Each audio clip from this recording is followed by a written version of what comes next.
On the morning of St. Patrick's Day, 2024, Julianne Lynch reverses out of her driveway in Guildford, County Armagh. Her two youngest children are in the back seat. Julianne carries a terrible, silent weight. She has not spoken to her eldest daughter, 23-year-old Kelly, for more than 30 hours. Not since Friday. Not since the many missed calls and the strange voicemail left in the early hours of Saturday morning. Since then, nothing. Today is Sunday. Kelly is always in touch. This is not normal. A few days earlier, Kelly travelled across the border to Monaghan to stay for a few days. As Julianne drives south to search for her daughter, she tells herself there must be an innocent explanation. Anything but the worst. A lost phone, a dead battery, a late night. But the dread creeps in. Then her phone rings. A guard from Monaghan Garda station is on the line. With the next sentence she hears, Julianne enters every parent's worst nightmare. Her daughter has been found dead. Shock gives way to numbness and questions. What happened to Kelly? How? Why? When answers come, they make this nightmare deeper and darker than Kelly's family could ever have imagined. Gardaí say she has fallen into the Ulster Canal and drowned. Her body bore 93 separate injuries, all manner of bruises, cuts and abrasions. After a post-mortem, Gardaí announced they are not treating the death as suspicious. Kelly's family feel there is more they still need to know. They have more questions. Could a fall into shallow canal water cause this level of injury?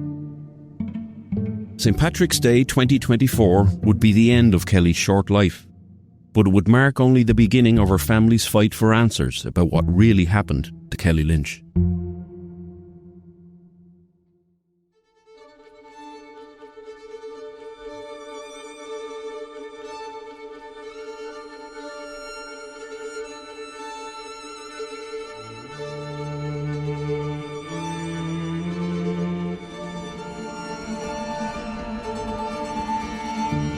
When someone is killed in Ireland, the Gardaí call in a specialist unit of forensic crime scene examiners from the Technical Bureau.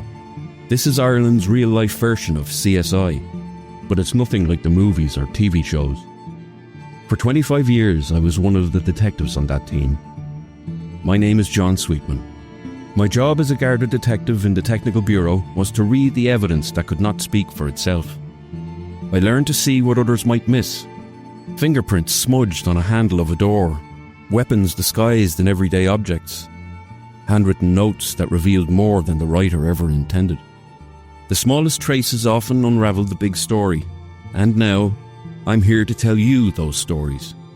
In this podcast from GoLoud, I take you inside some of Ireland's most haunting investigations.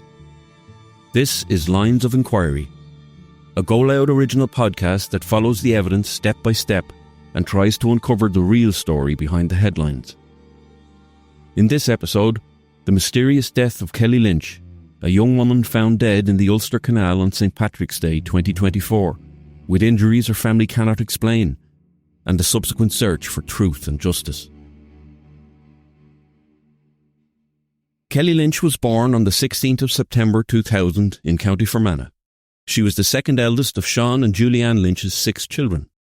She grew up surrounded by siblings who adored her, loving parents and grandparents who doted on her. It was the kind of family where there was always noise in the house. The good, warm noise that makes a home. Always someone calling her name, always someone younger looking up to her. Kelly was the loving, caring, cool older sister of Matthew, Rory, Poppy and Finn, with Christopher, her one older sibling. Those who knew Kelly describe a young woman who carried light into a room. She was funny, warm, playful, and endlessly generous with her time and attention. She was the dependable one, the big sister who stepped in when needed, and the free spirit who loved music, nights out, and had the social battery to be around people endlessly without losing her sparkle. It was this mix of energy and compassion that shaped her life as she moved between her family home in Guildford, County Armagh, and the growing circle of friends she had made across the border in Monaghan. Kelly Lynch grew up in County Fermanagh, She lived most of her life in Lisnaskea before moving to Armagh, where the family settled in Guildford. It's a quiet village, the type of place where everyone tends to know one another. It has long, straight roads, old mill buildings and the River Bann running slowly through the centre of town. Guildford is the kind of rural community where neighbours stop to yap at shop doors, where children grow up walking the same streets their parents did, and where a family as large and close as the Lynches naturally becomes part of the place. It was here, surrounded by her parents, siblings and a wide circle of extended family, that Kelly grew into her teenage years and early adulthood. At 23 years old, she still lived at home with her family.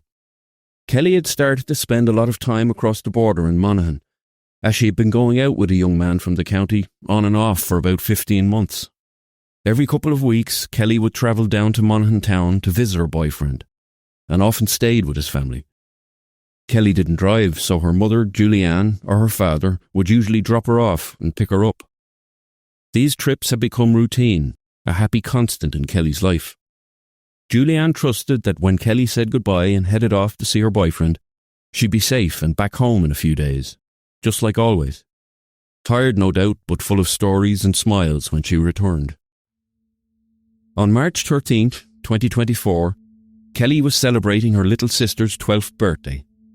It was a Lynch family tradition to let the kids pick their own particular style of celebration. So that day, at the direction of the birthday girl, Poppy, they'd be having a pizza party, with cake. Earlier that day, Kelly's boyfriend had called her, worried. He said his brother hadn't come home from the night before. Kelly told him it would be okay, he would turn up. But not long later, Kelly received the devastating news in another call. Her boyfriend's brother had been found dead. Kelly said she would travel to Monaghan to be with her boyfriend and his family, but she said she would wait at home to celebrate with Poppy before leaving. As Kelly left her home that night, shortly before 8 p.m, she kissed and hugged her mother. She told her she loved her.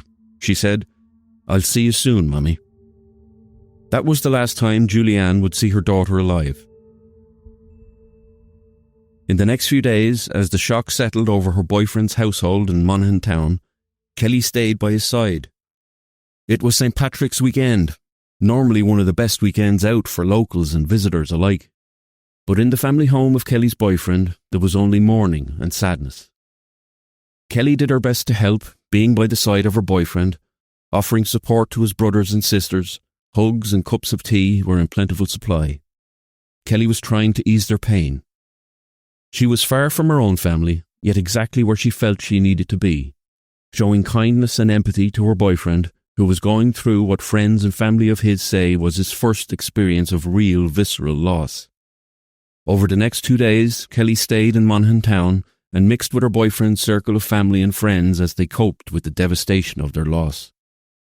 While she was in Monaghan, she was in regular contact with her parents at home. She and her mother had a habit of exchanging Twilight memes in text messages. After a couple of days, Kelly told her mother she was becoming worn out. The sadness among her boyfriend's family and the few nights of drinking that had come with that had taken its toll. Early in the morning, on Friday the 15th of March, she called her mother and said she would like to go home. Julianne Lynch was ready to go and collect her daughter around 6 p.m. that evening, and called one last time. But when she did, Kelly said she was going to stay on a bit longer. She was tired. She would just stay where she was and try to get some rest. They talked a bit more, and Julianne told her that Poppy, the recent birthday girl, was getting ready to go to her first disco that night. Kelly had paid for Poppy to have her hair done for it, as her birthday present to her little sister. Julianne sent Kelly pictures of Poppy getting ready. That night, Kelly joined her boyfriend and a small group of his friends for a night out in Monaghan town. After 2 heavy days inside the house, a brief return to normality, a pint, a change of atmosphere, must have felt like a relief for everyone. Monaghan town was alive that night. St. Patrick's weekend was beginning, and the town centre was busy. For a while, Kelly was simply part of that crowd. As the night moved past midnight and into the early hours of Saturday, March 16th, Kelly and her boyfriend, along with their friends, headed for home. At some point on the walk back toward her boyfriend's home, Kelly became separated from the group, It has never been clear how. Some accounts suggest she walked slightly ahead. Others say she drifted behind. What Gardaí have been able to confirm is limited, and parts of the CCTV footage do confirm some of her final movements, but it is incomplete. What we do know for sure is this: Kelly Lynch ended up alone on the streets of Monaghan town. The final confirmed sighting of her is around 3 a.m. She is seen on CCTV outside a local national school. It is a point on the route towards her boyfriend's house and around 400 yards from a bridge over the Ulster Canal. A short walk, a narrow stretch of road, a few hundred yards that now carry enormous weight, and many unanswered questions. From that point, under the amber wash of the street lamps, Kelly was no longer in sight. Her boyfriend and his friends reached the house shortly afterward, but Kelly did not. Somewhere in that small gap of distance and time, she vanished into the darkness. Kelly Lynch would never be seen alive again.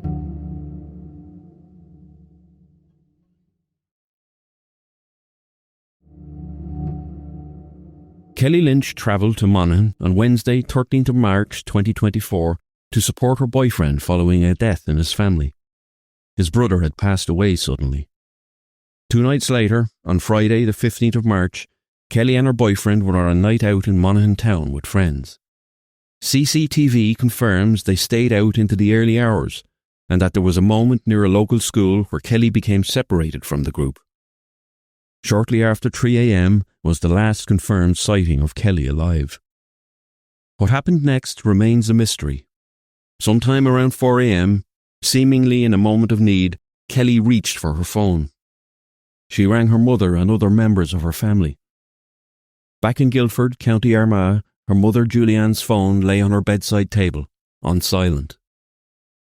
Kelly called her mother, father's and brother's phones multiple times that night, spaced out between roughly 1 a.m. and 4 a.m. that morning. They missed each of those calls. By the time morning light crept through Julianne's curtains that Saturday morning, she woke to discover a 23-second voicemail. As she listened, she struggled to make sense of it. Julianne texted her daughter to find out what the confusing message had been about. In time, listening back to it, it would sound much worse. A feeling of dread settled over her. Julianne would later recall of Kelly's final message in a media interview. "You can clearly hear she's very hurt. She can't breathe." Fighting rising panic, she dialed Kelly's number again and again, hoping and praying that Kelly would answer. Each time, the call rang out. There was nothing. As the hours passed with no response and no relief from the growing fear, Julianne's mind raced with worst-case scenarios. It wasn't like Kelly to go out of contact entirely, not when she knew her family would worry, not after leaving a distressed message on her voicemail the night before. All through that Saturday, Julianne tried desperately to reach Kelly. She called and texted her daughter repeatedly, but no answer ever came. Growing increasingly worried, Julianne attempted to contact Kelly's boyfriend, sending him a message on Facebook that evening, only to realise later that the account she messaged was inactive and her message was never seen. By the next day, St. Patrick's Day, Sunday, March 17th, 2024, there was still no word from Kelly. 30 hours had now passed since anyone had last seen her. Julianne was trapped in a nightmare. She continued making frantic calls, praying for a miracle. That morning, unable to bear the uncertainty any longer, she grabbed her car keys. She bundled her 2 youngest children, just 4 and 12 years old, into the car and set out on the 45-minute drive to Monaghan town to search for Kelly herself. Her hands trembled on the steering wheel as she headed south, bracing for what she might find. Julianne later said, "I just knew something was really, really wrong. I had a gut feeling." In Monaghan town, no missing persons report had been filed in relation to Kelly. Gardaí had not been called when Kelly did not return to the house in the early hours of Saturday morning. Her boyfriend was reported to believe Kelly had decided to go back home to Armagh, something his family would later say she had previously done before, after nights out. It seemed plausible. Kelly's mother later said that her daughter was keen to come home when she spoke to Kelly early on that Friday morning. She said Kelly was tired, emotionally drained, and wanted to return to her family home in Guildford. Julianne made plans to have Kelly collected the next day, on the Saturday morning, but later on the Friday, Kelly cancelled her lift. She had decided to stay in Monaghan town. Kelly's boyfriend has not spoken on the case publicly, but his family have since said that he slept for most of Saturday, reeling from the loss of his brother and emotionally and physically drained. Once he woke up and realised Kelly wasn't at the house, he tried repeatedly to contact her throughout Saturday. He made numerous calls, sent many texts, using both his own phone and others, but all went unanswered. According to his family's recollection, it was only the next morning, Sunday, March 17th, when he spotted Kelly's bag was still in his room. That realisation left him with a sudden sense of dread. He became convinced something was very wrong. Maybe she hadn't gone home like he originally thought. Kelly's boyfriend and his cousin then set out to look for her, leaving the house early that Sunday morning, retracing their route home from 2 nights before, searching for any sign of Kelly. At approximately 8:30 a.m. on March 17th, the morning of St. Patrick's Day, they found Kelly's body in the Ulster Canal in Monaghan town. They found her under a small bridge along the canal, not far from where she'd last been seen. It was about 30 hours after the last sighting of her, in the early hours of the previous day. The vibrant young woman who had danced through life with a free spirit was now eerily still. Gardaí were called. Kelly was lying in the shallow canal water near the bridge, partially submerged. The family of Kelly's boyfriend cooperated fully with Gardaí, and they reject any suggestion of wrongdoing.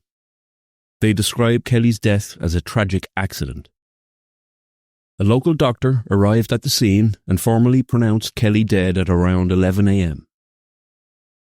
By the time Julianne Lynch was driving south that day, police on both sides of the border were already aware that a body had been found and were trying to contact the family.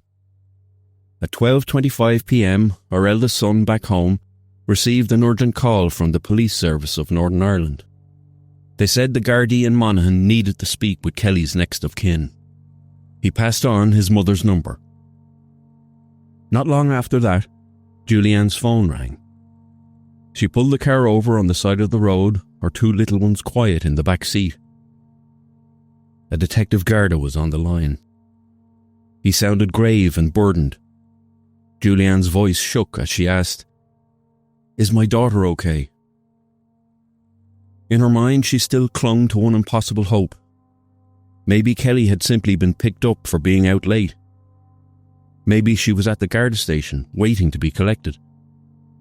But nothing could have prepared her for the words she heard next. "I'm so sorry," the officer said gently.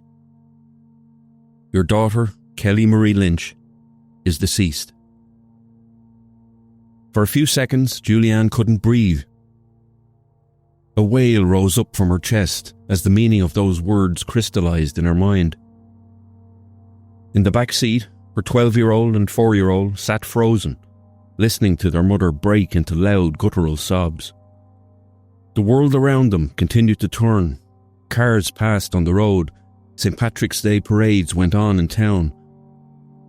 But for the Lynch family, their world would never be the same again. The questions of how and why would soon hang heavy in the air. But in that moment, all Julianne Lynch could feel was the shock of an unimaginable loss. The most unnatural loss. The kind of loss no person should ever encounter. Her beautiful, kind, free-spirited daughter was dead.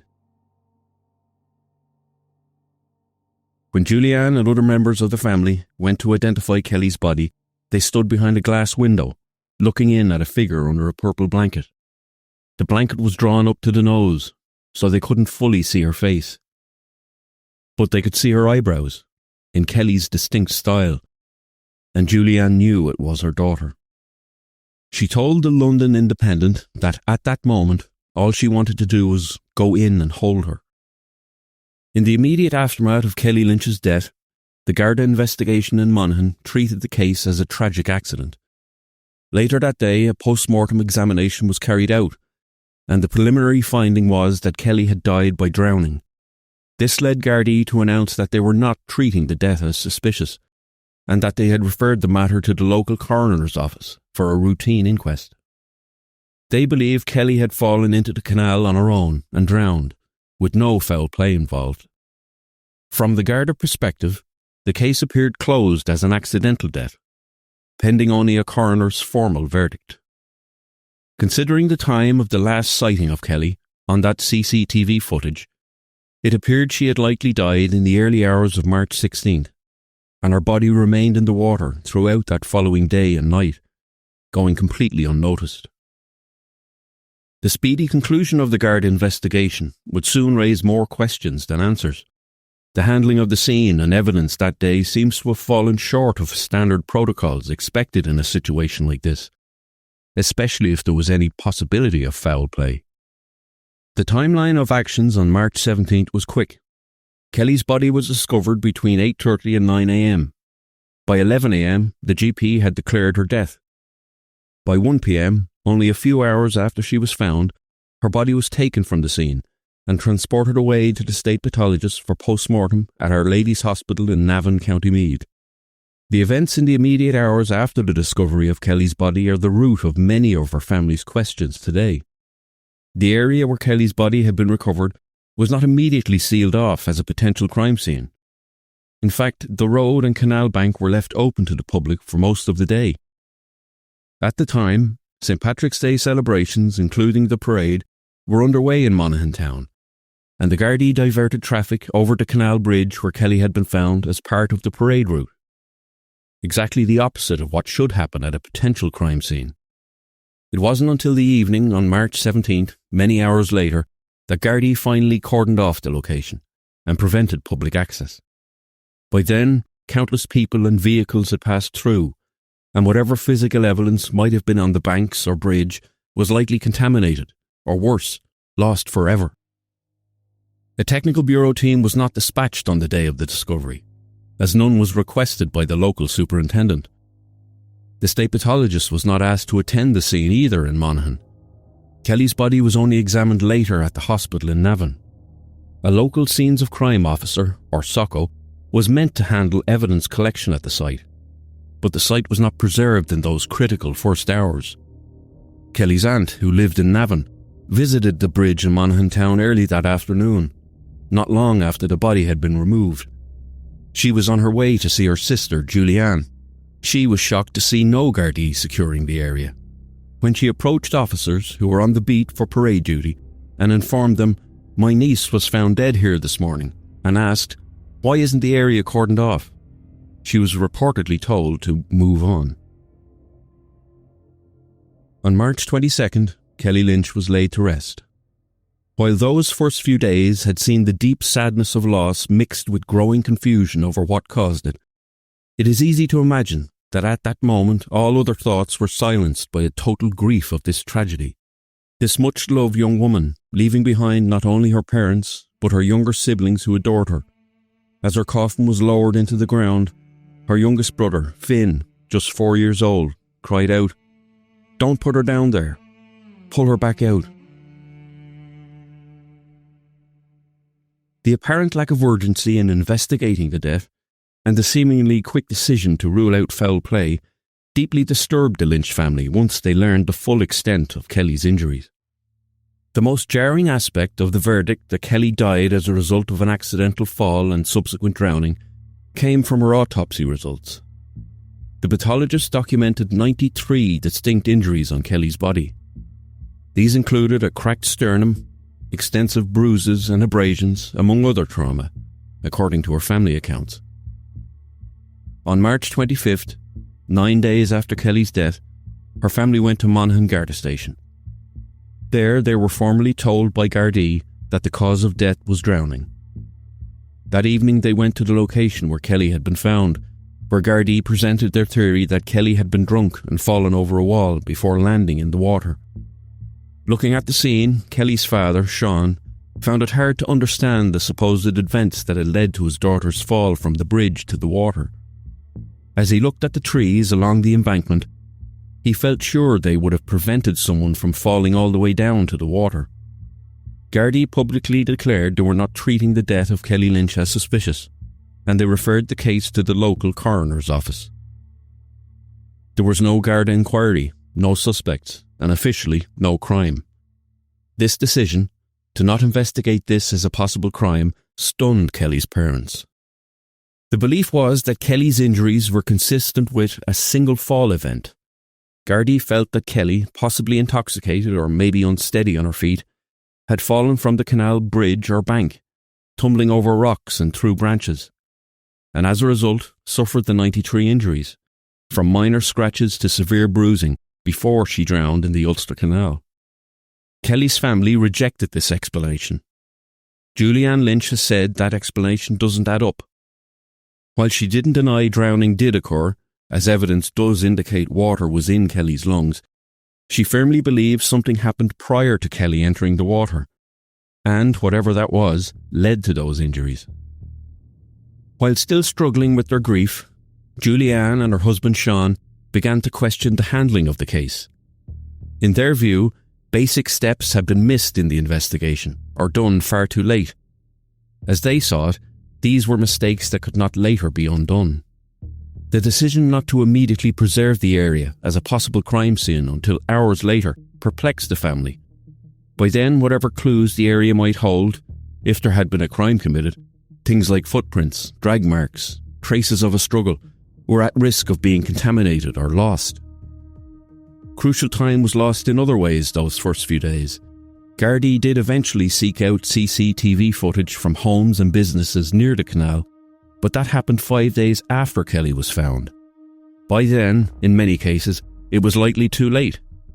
There was no canvassing of the scene where Kelly died until 5 days after her body was found, Julianne noted.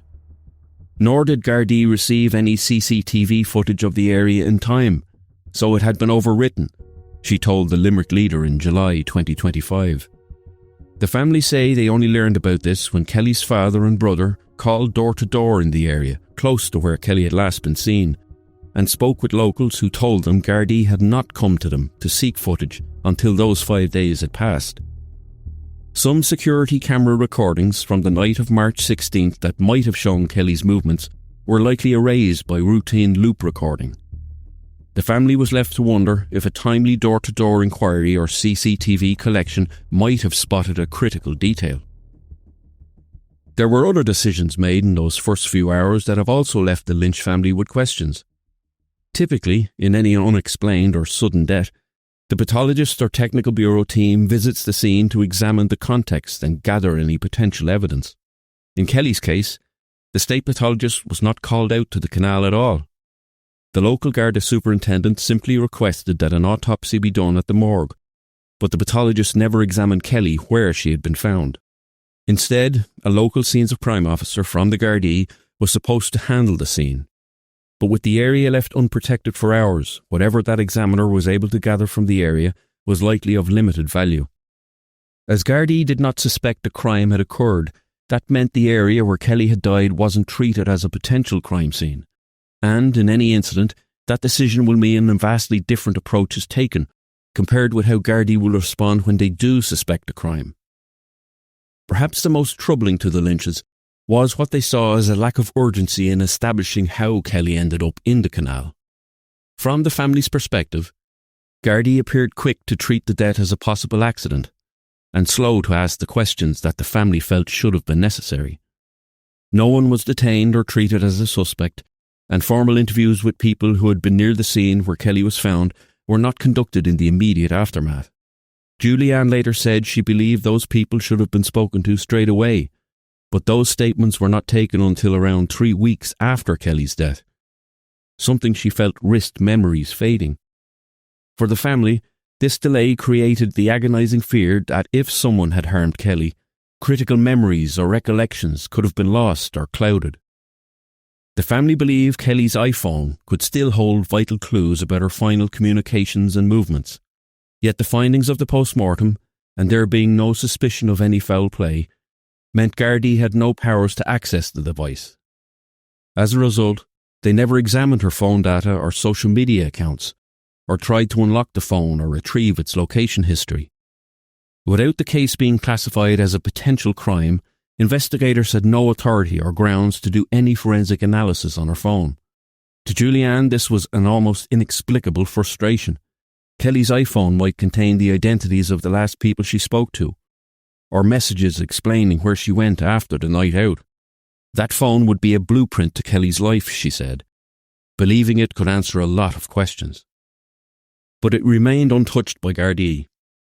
In the end, Julianne's solicitor had to begin the arduous process of petitioning Apple and possibly the courts to get the data from Kelly's iPhone, an expensive and time-consuming task the family had to pursue on their own. A little over a week after Kelly's death, Gardaí handed back her belongings to the Lynch family, including the clothing she had died in. For the family, receiving Kelly's clothes still stained with the mud of the canal, containing rips and tears and still damp, was another moment of heartbreak. Another moment living through a fresh chapter in their nightmare. Beyond that moment of pain, the decision to return Kelly's clothes would have potentially critical effects on the chance to ever delve further into what had happened to her. By giving those items back so quickly, the chain of custody of evidence was effectively broken.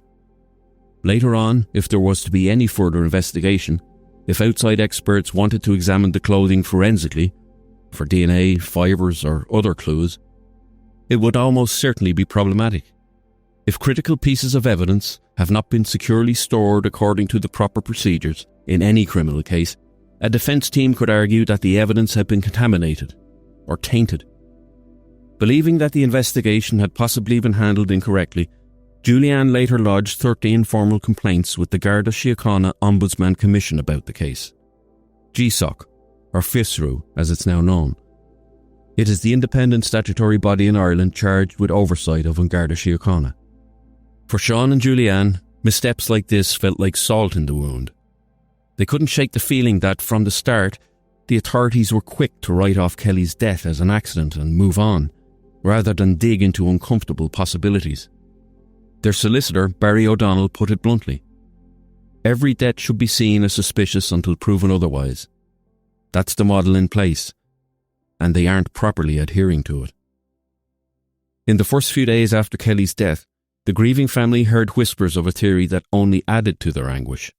Some people speculated that Kelly might have taken her own life. This idea was floated, Julianne says, in the immediate aftermath. It was unfounded gossip that spread quickly. Julianne remembers having to correct people multiple times at Kelly's wake that no, her daughter had not taken her own life. Those who knew Kelly found the notion absurd. Yes, she had been under stress and doing her best to deal with normal life challenges. She had suffered with her self-esteem and confidence, but those closest to her are adamant Kelly was not suicidal. She had plans and optimism. There was even talk of herself and her boyfriend moving to Australia. If anything, Kelly, at 23 years of age, her whole life ahead of her, was looking forward to the future, not seeking an escape from it.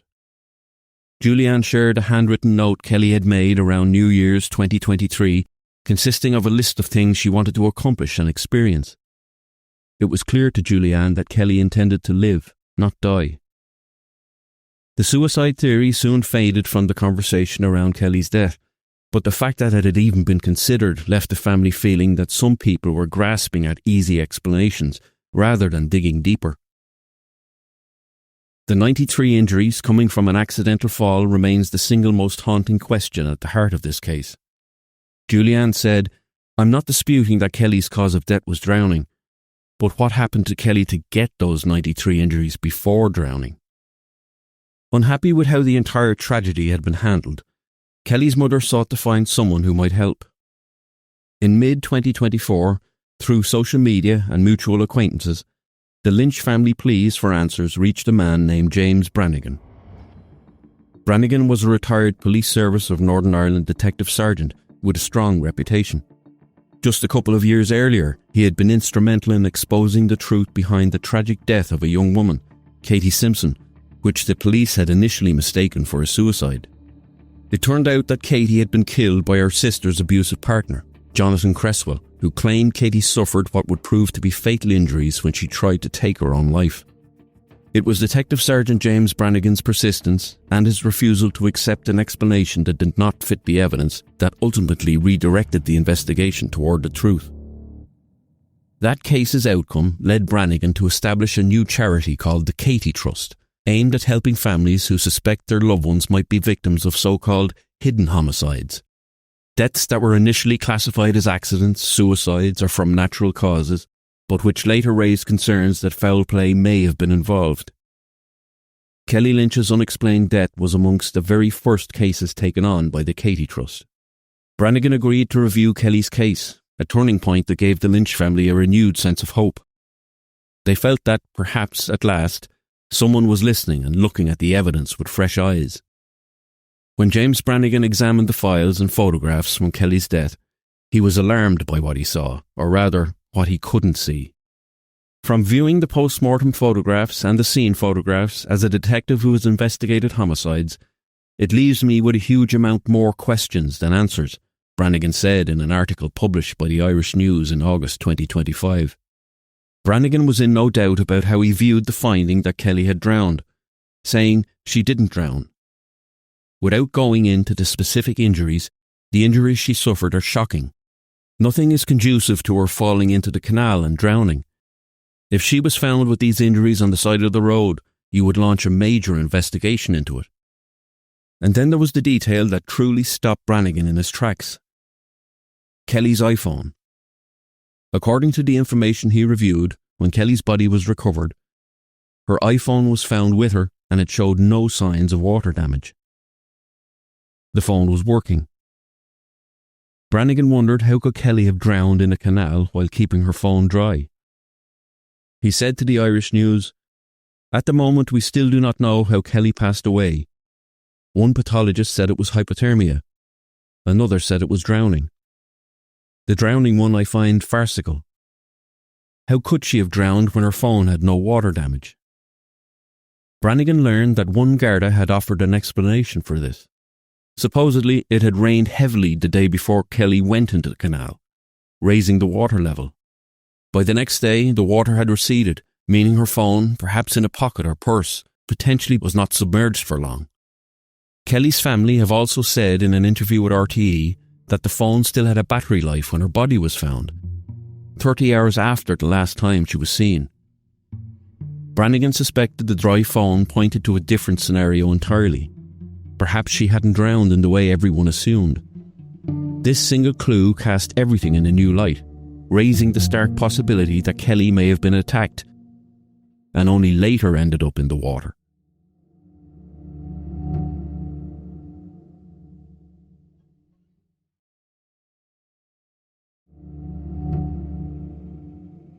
When Kelly Lynch vanished in Monaghan in the early hours of St. Patrick's Weekend 2024, only to be discovered in the Ulster Canal more than a day later, nothing about it felt clear. From the outset, the circumstances carried a weight of uncertainty that no one could easily explain. With the engagement of James Brannigan and the Katie Trust, Kelly's case entered a new phase. The family finally had experienced investigators on their side, and their persistent campaigning was beginning to yield results. Brannigan helped arrange for an independent re-examination of the forensic evidence. In fact, 2 post-mortem examinations have now been considered in Kelly's case. The original state autopsy, which ruled her cause of death to be drowning, and a separate independent review, which pointed to hypothermia, or exposure to the elements, as the cause for Kelly's death. And on the 93 injuries, the independent pathologist agreed, while it is not impossible, it is improbable for one fall into a shallow canal to produce that many wounds. This second opinion not only raised many disturbing questions for the Lynch family, it also left them to consider the horror that Kelly may have been alive for some time after entering the water, before later succumbing to the cold. A very different scenario than a sudden accidental drowning after a fall. If hypothermia was the cause of death, it's a scenario that raises more questions about how and why she ended up in the canal at all. Due to the pending coroner's inquest, detailed results of that second autopsy have not been released publicly. These conflicting findings bolstered the family's belief that Kelly's final hours were far more complex than Gardaí initially presumed. It felt like vindication of Julianne's instincts that something had been off from the start. The mounting public pressure and media attention, spurred in part by Julianne's highlighting of the case on social media, pushed the authorities to respond. She had taken to TikTok and Facebook to highlight her daughter's case and found many people supporting her. In October 2024, over 6 months after Kelly's death, the then Garda Commissioner Drew Harris agreed to meet with the Lynch family in Dublin. He was accompanied by Chief Superintendent Alan McGovern of the Louth Cavan Monaghan Division. Julianne and Sean laid out all their concerns about the investigation: the 93 injuries, the delayed crime scene procedures, the untouched phone data, the returned clothes, among others. The then Commissioner was, by Julianne's account, taken aback by what he heard.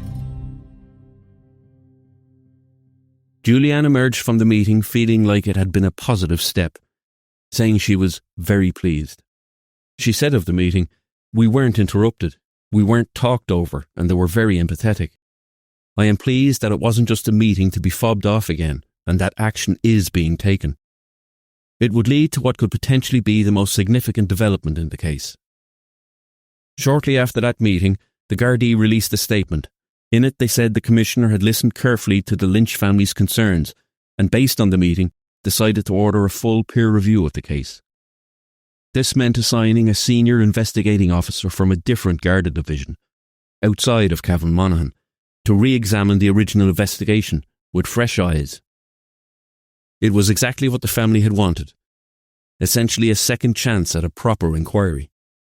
As part of this new review, evidence that had slipped through the cracks was revisited.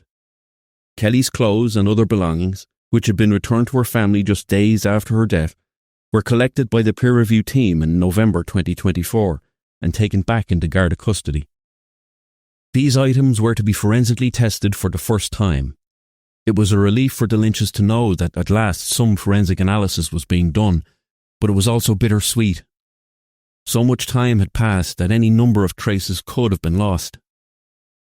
Still, they thought, it was a step in the right direction. Through late 2024 and into 2025, the peer review team worked away behind the scenes on the case. By the 1-year anniversary of Kelly's death, no definitive breakthroughs had been announced. In March 2025, Gardaí finally made a public appeal for information about Kelly's case. On the first anniversary of her death, a statement was released seeking assistance from the public. An Garda Síochána appeals to anyone with information on the death of Miss Kelly Lynch to contact Gardaí, the statement urged. Investigators were asking anyone who might have seen Kelly or anything unusual that night to come forward. Tips did start to trickle in. Every small lead that came to light, and there were a few, was forwarded to the new investigation team to evaluate. Today, the official status of the case remains that Kelly Lynch's death is under review. No one has been arrested or charged in connection with her death.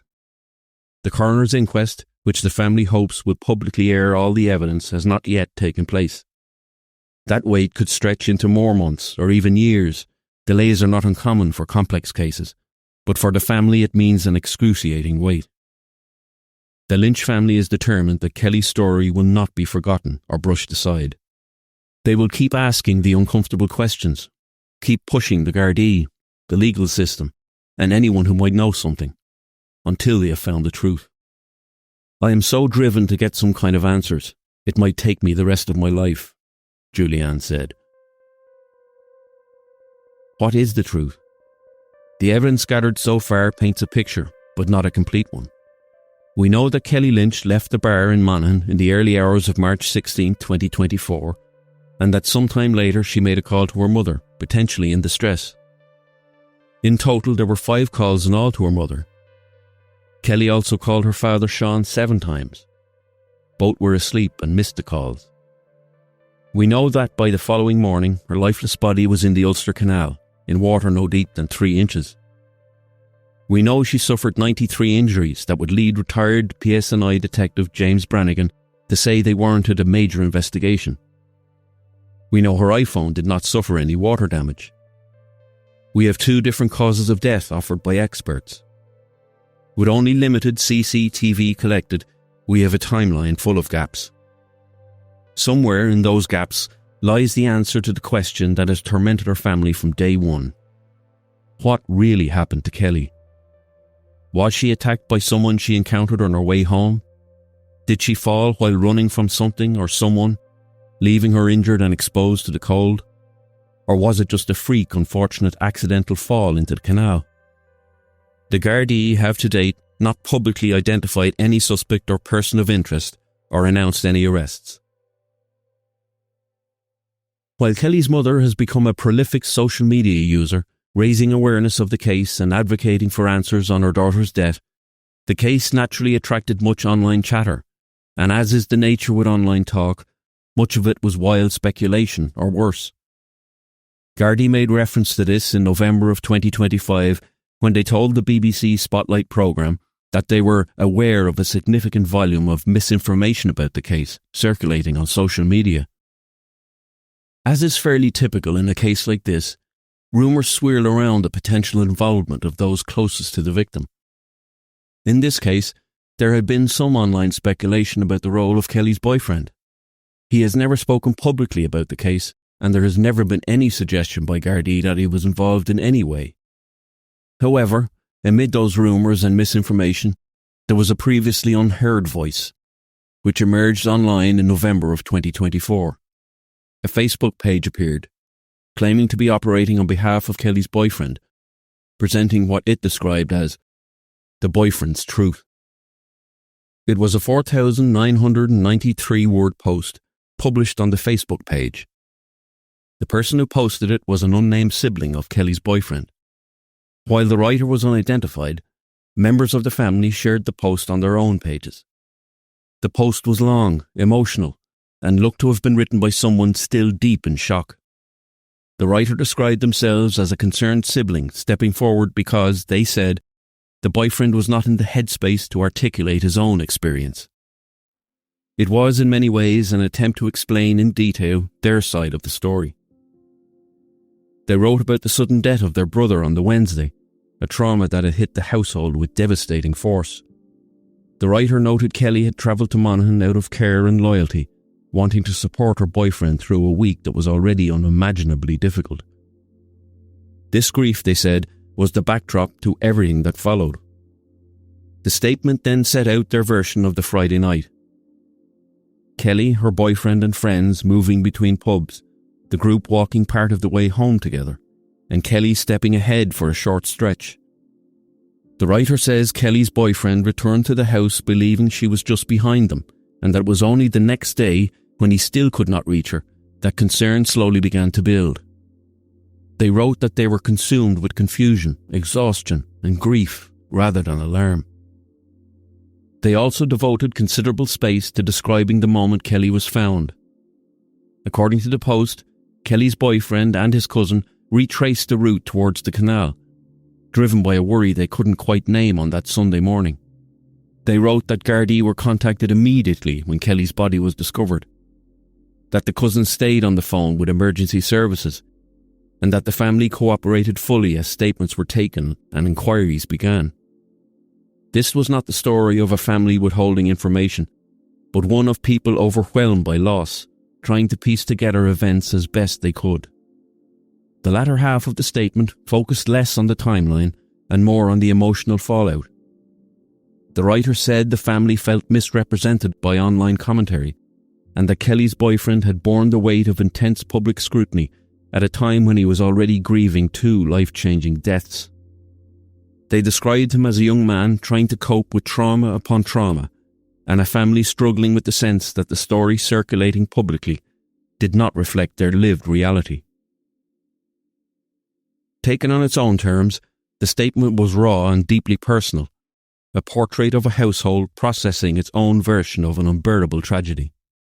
And while Kelly's family have raised serious questions about the investigation and the gaps in the timeline, the boyfriend's family, through this statement, asked the public to see a different side, a young couple they believed were close, and a night they believed unfolded without malice or intent.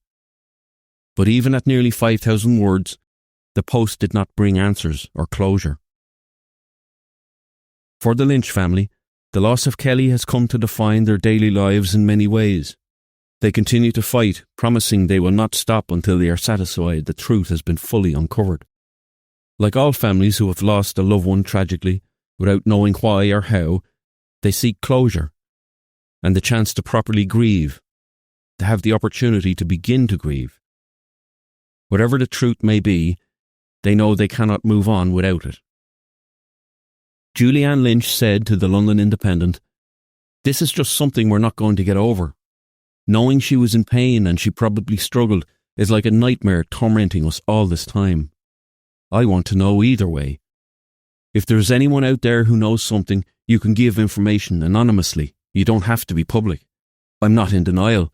I know my daughter is not coming back. I have accepted that fact. You can't undo the past, but I do believe justice has to be done." For a former detective like me, the death of Kelly Lynch underscores something fundamental. Every unexpected or unusual death deserves the truth. No family should have to wage such a battle to get answers. As this case shows, the truth might be complicated and slow to emerge, but with persistence, evidence has a way of coming to light. Her family await the inquest and the outcome of the peer review, and they have vowed that they will never give up until the mystery of their daughter's death is solved.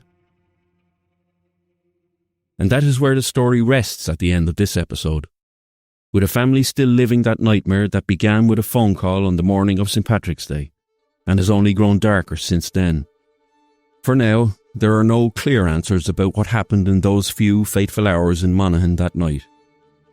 But there is a family continuing their fight for their daughter and their sister.